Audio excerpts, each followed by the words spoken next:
Welcome to GovCast. I am your host, Managing Editor Amy Kluber. I'm your host, Melissa Harris. Carrying out the nation's foreign policy and international relations seems all too relevant right now as the world quickly adapts to the temporary quarantines brought forth by the response to COVID-19. The State Department has been there helping U.S. citizens make informed decisions about traveling abroad. At the heart of the agency's IT office, of course, is CIO Stuart McGuigan, who came into the position a little more than a year ago. Recording remotely during our quarantining, he brings a perspective rooted in the private industry, with previous tenures leading health IT at Johnson & Johnson and CVS Caremark. We talked to McGuigan about his priorities and challenges he's facing in the new position, as well as the potential impacts technologies like AI and automation has on the agency moving forward.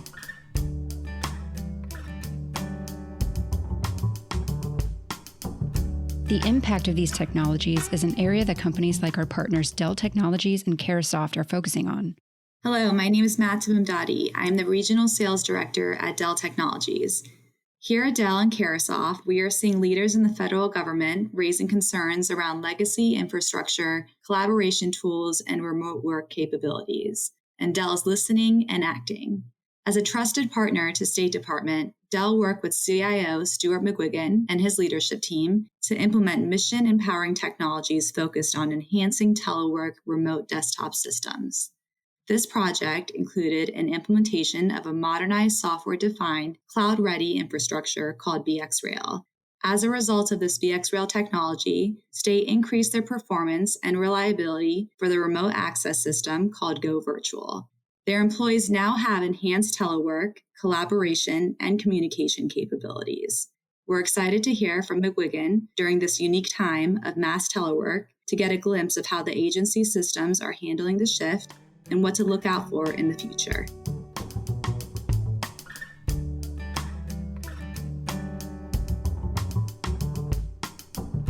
Stuart, it's great to have you on GovCast. Thanks so much for joining us. My pleasure.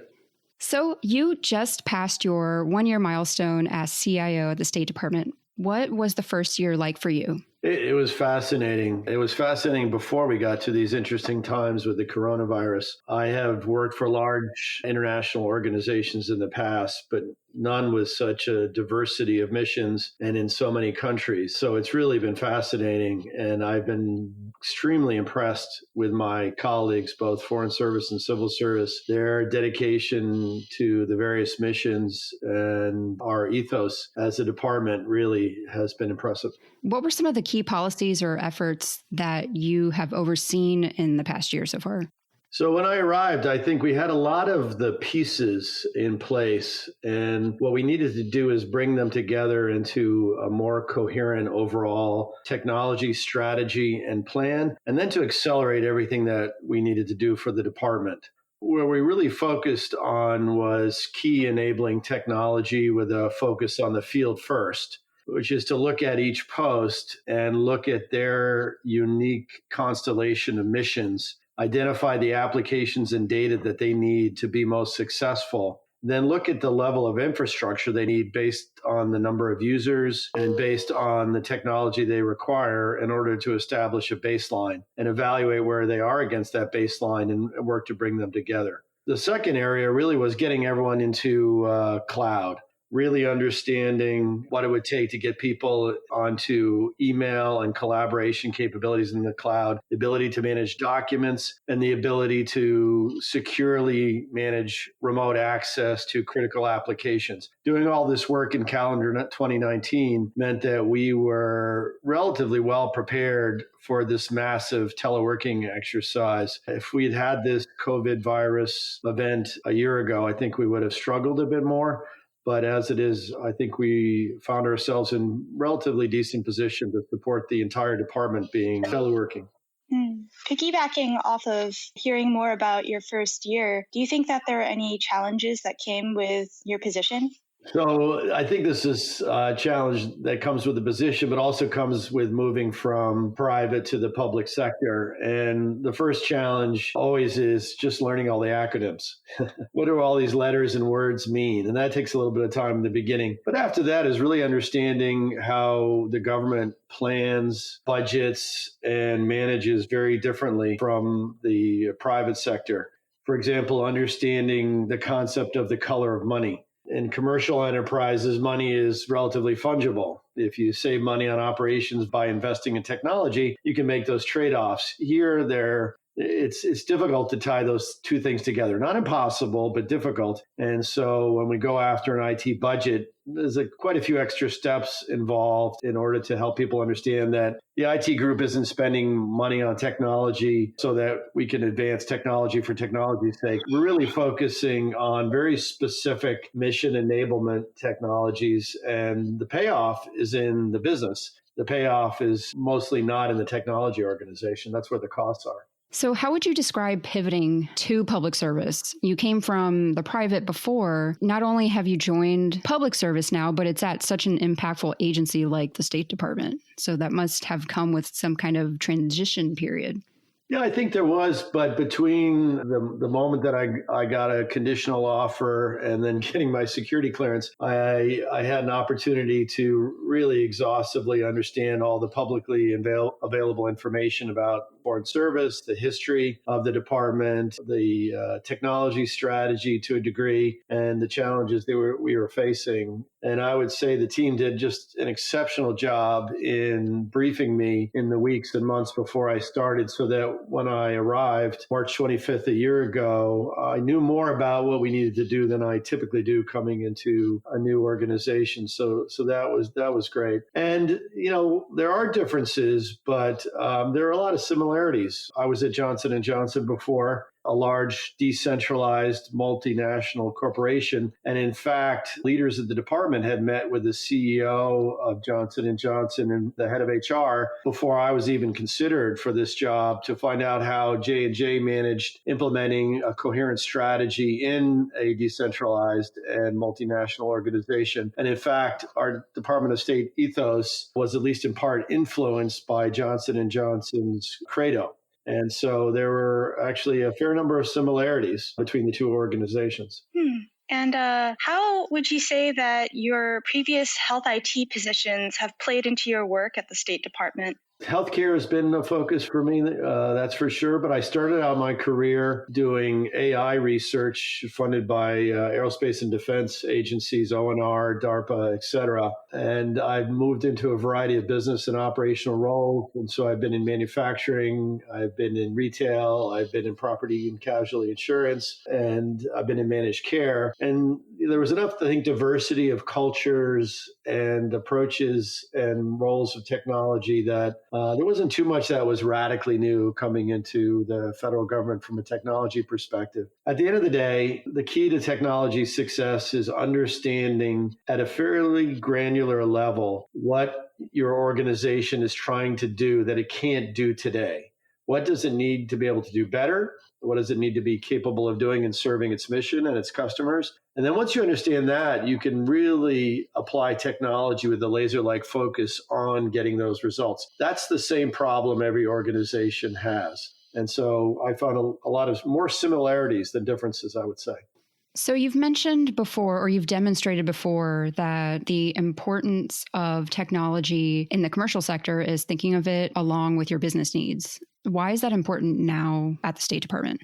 Well, you can roughly think of the activities of the State Department as falling into two spheres: our diplomatic engagement, and then the operations needed to support that engagement, like supply chain, moving goods and people around the world at an incredible rate. Foreign Service officers typically rotate with their families every 2 years and move to a new country. And we have to securely and safely provide technology and other goods to embassies all over the world so that they can function. On the operational side that supports the diplomatic mission and the people in it, it's very much like any other operation. We use technology to be able to reduce cycle times, improve quality, and reduce the cost of supporting those transactions. On the mission enablement side, we really are an organization that is filled with the world's experts on just about any topic that affects the conduct of diplomacy, that affects the interests of the United States overseas. And so what we do with technology there is we try to accelerate the pace of diplomacy. We support analytical groups like our Center for Analytics, which does predictive modeling to try to anticipate events. We use cloud-based collaboration technologies to erase the boundaries that occur with time zones and geography to bring together the very best and most knowledgeable team to address any issue and to give them productive tools for collaboration and creating output.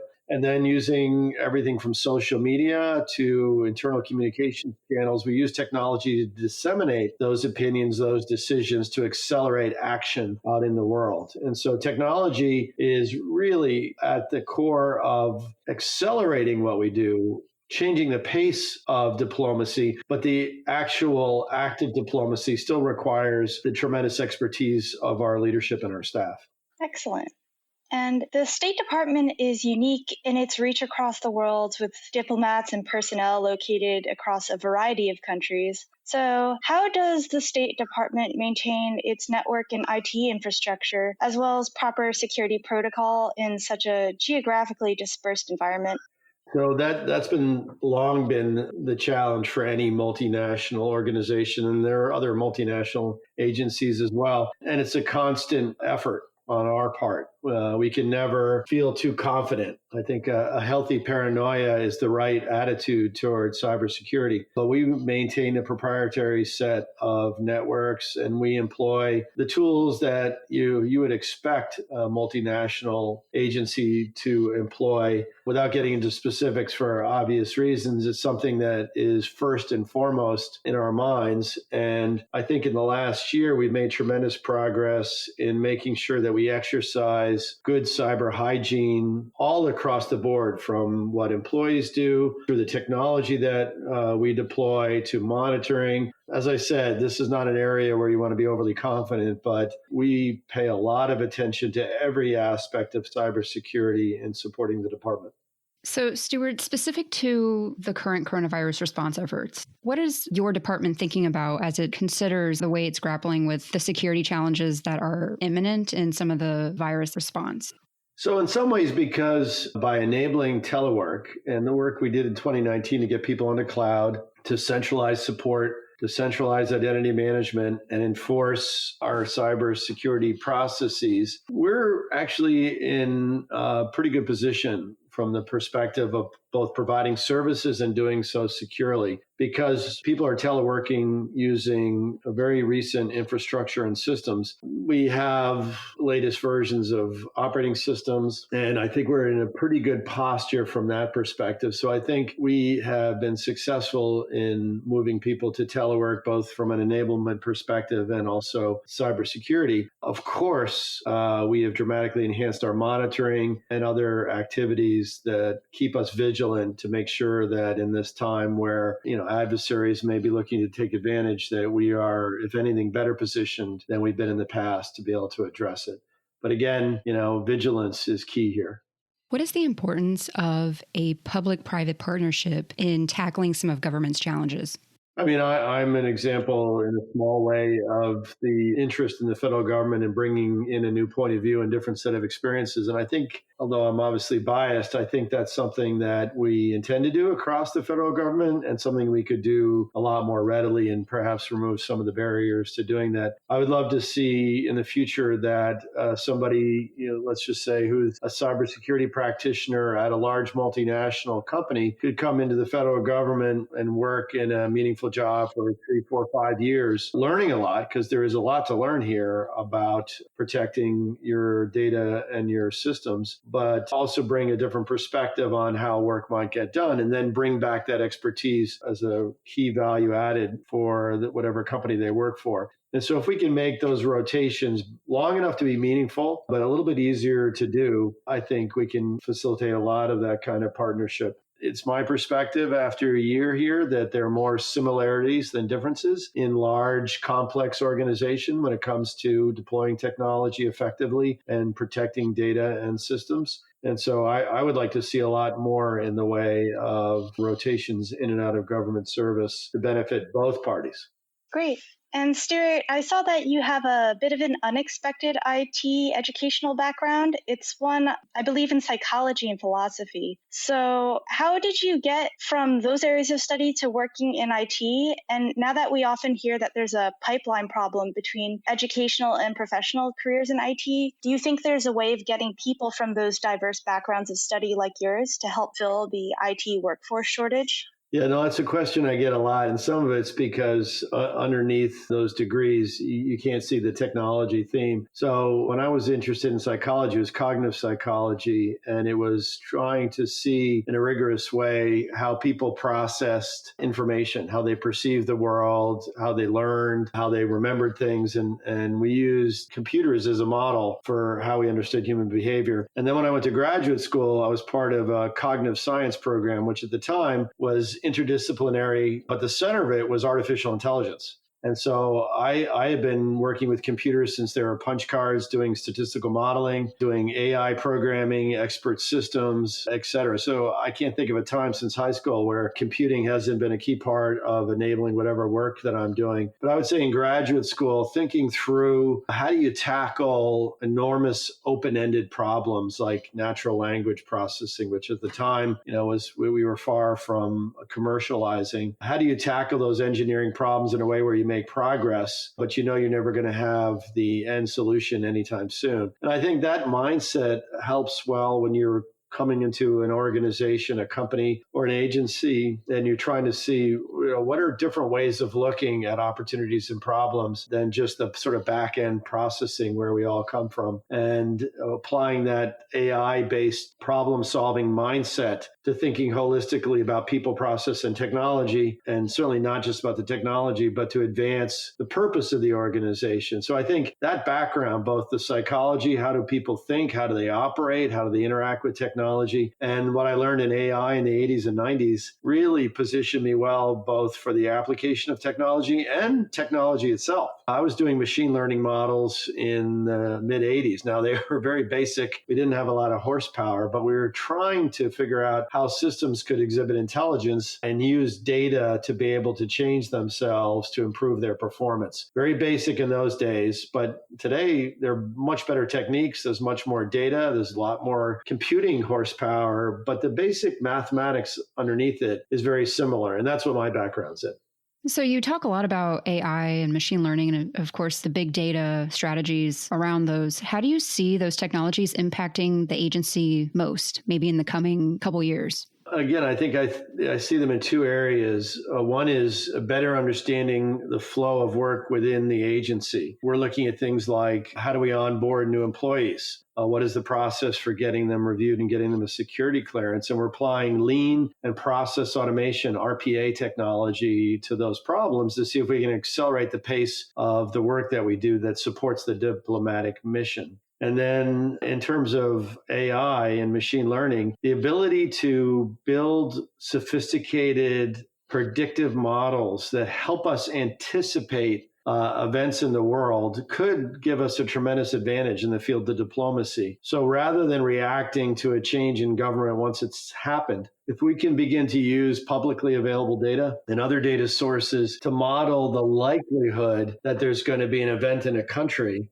and then when that likelihood gets to a certain threshold, bring the team together to be able to decide what we might do about it, use simulation modeling and other advanced analytical and collaborative techniques to come up with a set of decisions. And then if the event and when the event does happen, we're actually ready, we're anticipating it. So I could see some of the machine learning models that we have today in the context of diplomacy bring us to the table faster and help us begin to actually anticipate events as they emerge into the world and not just react to them as they happen.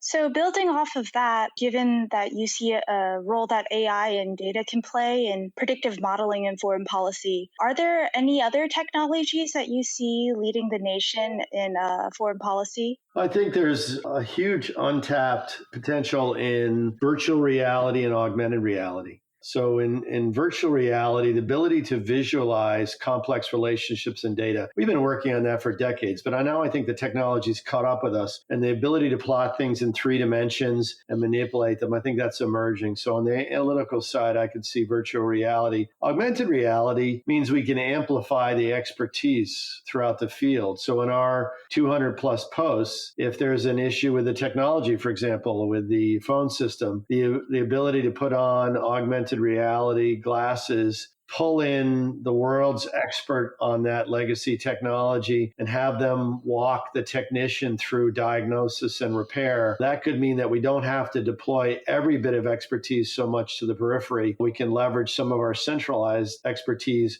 while our general IT diplomats are out at post and actually conducting the work, but now they're informed in a very detailed and meaningful way by the expertise as it exists throughout the world. So a little bit earlier, you said you hope to see agencies have more similarities than differences. Do you see the State Department having somewhat unique needs in terms of its IT posture and security needs right now?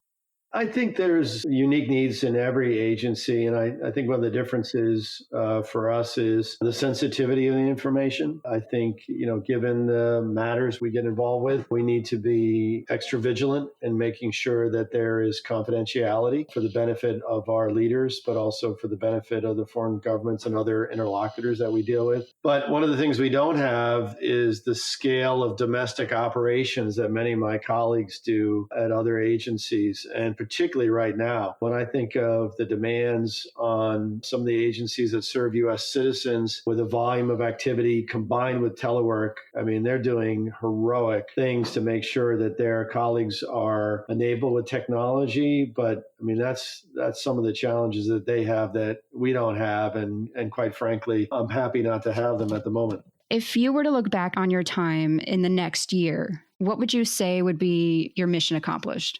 That's a great question. And so it's not achieving any specific technology objectives, although we have those. And so far in the past year, the team has been exceptional in delivering on them, which is why we're well positioned, relatively speaking, for this COVID crisis. But what I really like to leave the organization is the means to adapt. And I think bringing in agile techniques, bringing in the ability to focus on process and process excellence, and then utilizing the fact that our infrastructure capacity is more and more software defined, which means you can scale it up and scale it down at need. So we have all this flexibility, and I'd like to leave the department with the ability to characterize mission and other opportunities within the department in terms that the technology organization can then say, here's a technology approach that will support that. Let's use agile teams to be able to deploy that quickly. And then as circumstances change, we change what we do.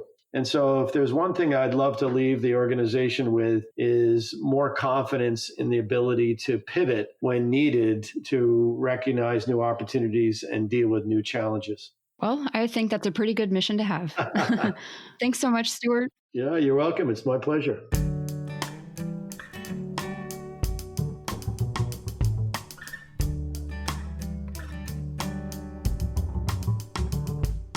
Thanks again to this episode's sponsors, Dell Technologies and Carahsoft. We at Dell and Carahsoft are proud of the work we've accomplished with our government partners and continue to support the critical mission of these agencies. We look forward to being part of more conversations about the impact of IT modernization within the federal government. My thanks to Stuart for what you are doing at State to protect our world during this difficult time. It is our honor to be your partner, and thank you for the trust you put in us. For more information about how we're working with agencies like the U.S. State Department, please check out delltechnologies.com/federal.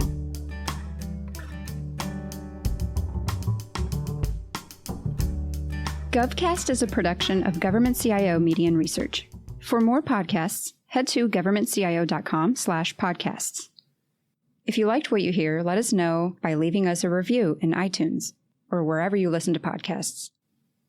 GovCast is produced by Amy Kluber. Theme music provided by Big Hoax. If you're interested in sponsoring a podcast, contact us at sponsor@governmentcio.com.